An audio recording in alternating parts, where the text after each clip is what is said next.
Hi, hello and welcome. This is KG from Cricket for Life. Thank you so much for tuning in. Short delivery. Oh, he's got it. What a catch. What a catch. What an unbelievable catch. That is absolute. He's stunned. He's absolutely stunned. We predicted that CSK would win the match against Mumbai Indians. And yes, they won the match and it was a pretty cool performance from CSK. They worked as a team. Everybody contributed and as a result, they won the match. Talking about the review of Mumbai Indians versus CSK. Let's talk it through. Mumbai Indians won the toss. They elected to field first. Ajinkya Rahane came as an opening batsman instead of Ruturaj Gaikwad, and the reason was pointed out by Ruturaj himself that Ajinkya had a niggle. So if he comes in the middle overs, he wouldn't be able to take the ones and twos quickly. So they kind of thought of setting Ajinkya Rahane to open so that he can maximize the power play. But unfortunately, Rahane got out. It was a good ball from Gerald Coetzee. Mumbai had a very decent start. Mohammad Nabi bowled 2 overs in the power play and they just went for 13 and 14 runs. They had a decent start and Shivam Dube and Ruturaj Gaikwad. These two players kind of shifted the entire momentum from Mumbai Indians. What happened was Shreyas Gopal bowled. He just bowled 1 over.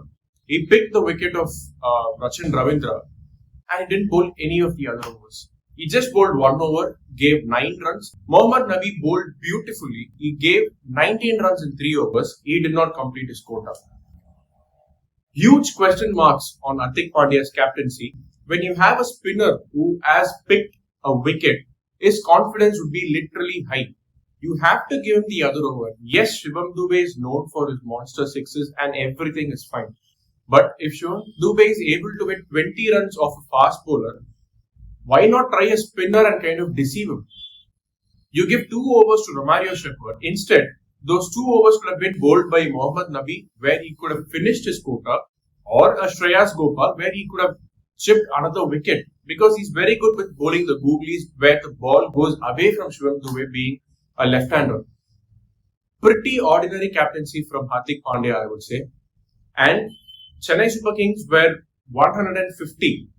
After 16 overs, there were 2 overs from Jasprit Bumrah remaining and he kind of bowled one of the lethal spells ever in IPL history. Yes, he did not pick any wickets, but those Yorkers were pinpoint and accurate, to say the least. CSK missed a trick by sending in Daryl Mitchell, I would say. He faced 14 deliveries and just scored 17 runs. CSK were 180 after the 19th over. Huge blunder by Hardik Pandya in not giving the final over to Akash Madhwar. For example, to all the viewers out here, Lasith Malinga in the 2019 IPL final, when Mumbai Indians were defending 150, Malinga gave 45 runs in his initial 3 overs. Watson and Bravo smacked him literally left, right and centre. In that very same match, Hardik Pandya bowled beautifully.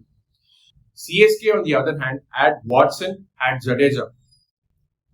Rohit Sharma, being a sensible captain, gave the ball to Lasith Malinga. The simple reason being, Lasith Malinga has already done that. He is your designated death bowler. So even if he gets hit, you have to give the ball to him. Let's say for instance, Jasprit Bumrah goes for 40 runs in 3 overs. Will Hardik Pandya not give the ball to Jasprit Bumrah in the final over? He has to give it to him. When Akash Madhwar was your designated death bowler in last year's IPL, you should have given the ball to him. Yes, he went for a lot of runs, but at the same time, he nailed those Yorkers as well. In his 3 overs, he nailed at least 7 to 8 Yorkers. There is no point in Hardik Pandya taking the ball and bowling the final over. Yes, he did. Okay, maybe we can see that in another perspective.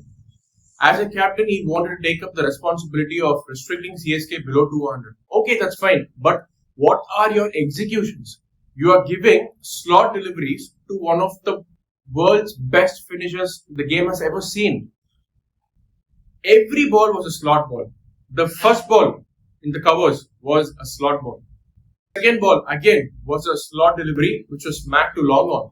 The third ball was a full toss. Everybody knows that Mahendra Singh Dhoni has a weakness when the ball is back short. And the last ball was a short ball where he got an under edge and ran 2 for it. It was terrible captaincy from Hardik Pandya to say the least, and If Mumbai Indians are going to, have Nuwan Tushara sit out from the playing 11, this is going to be the result. Yes, Mumbai Indians won 2 matches against DC and RCB, but we will have to consider the fact that Mumbai Indians gave a lot of runs in these 2 matches. Yes, they won because of their batting, but not because of their bowling. If Mumbai Indians are serious of winning matches, they should bring in Nuwan Tushara.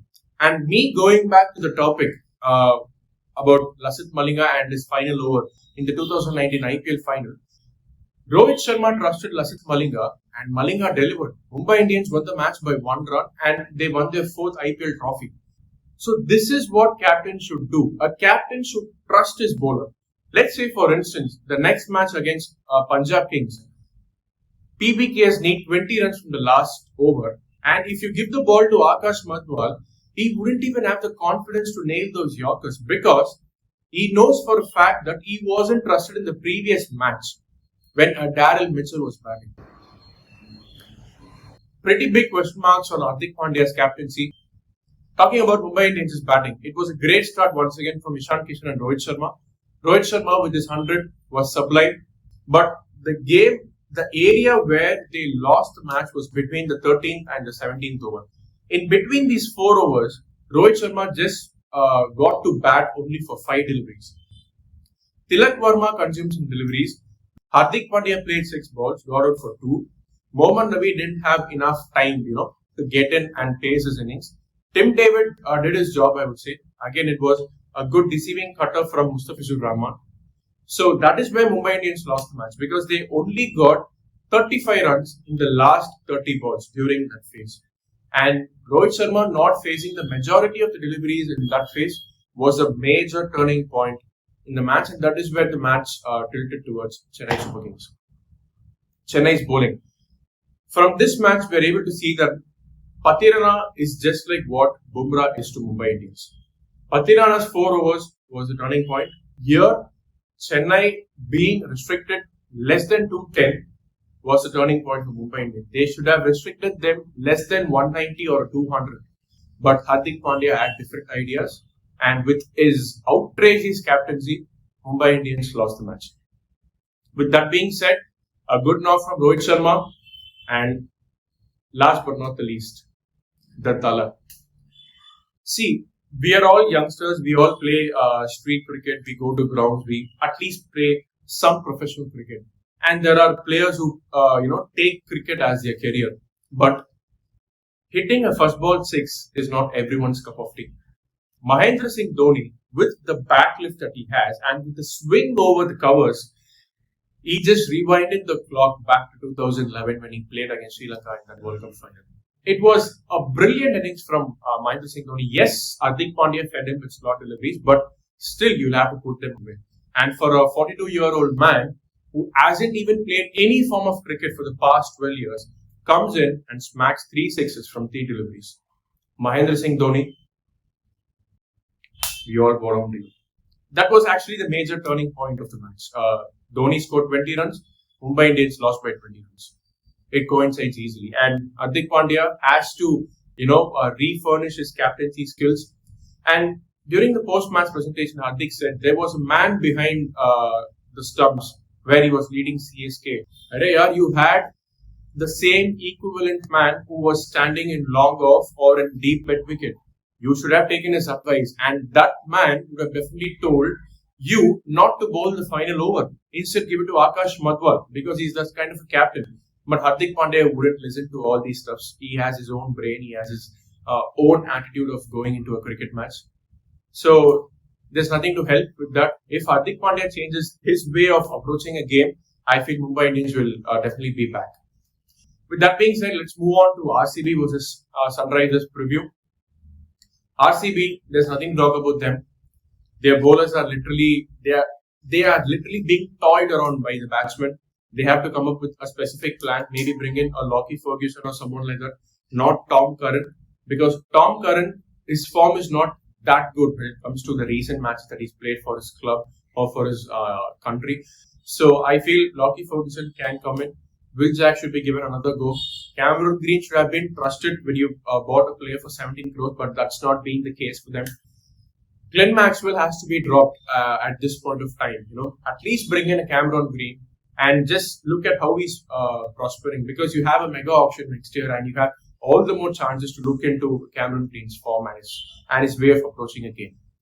So talking about Sunrisers Hyderabad, they really have a settled lineup. They have the variations with Unadkat, Pat Cummins, Bhuvneshwar Kumar. They also have an Umran Malik. They also have an Adrajan who can give them key overs in the death. And their batting is sorted out. Travis Head, Abhishek Sharma, Heinrich Klaasen, Nitish Kumar Reddy, the young sensation from Andhra. And you also have a supporting hand in the name of Shahbaz Ahmed, Washington Sundar, Abdul Samad. So everything is sorted out for them.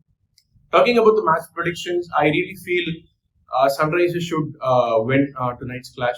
For a simple reason being, they have a settled unit, a unit which has a lot of variations. But with regards to RCB, again, if you're going to put the entire onus on Virat Kohli, then you'll have to face another defeat. But last match against Mumbai Indians was, I feel, was good for RCB in terms of their batting, because Kohli just scored 3 runs from 9 deliveries, but they ended up scoring 197.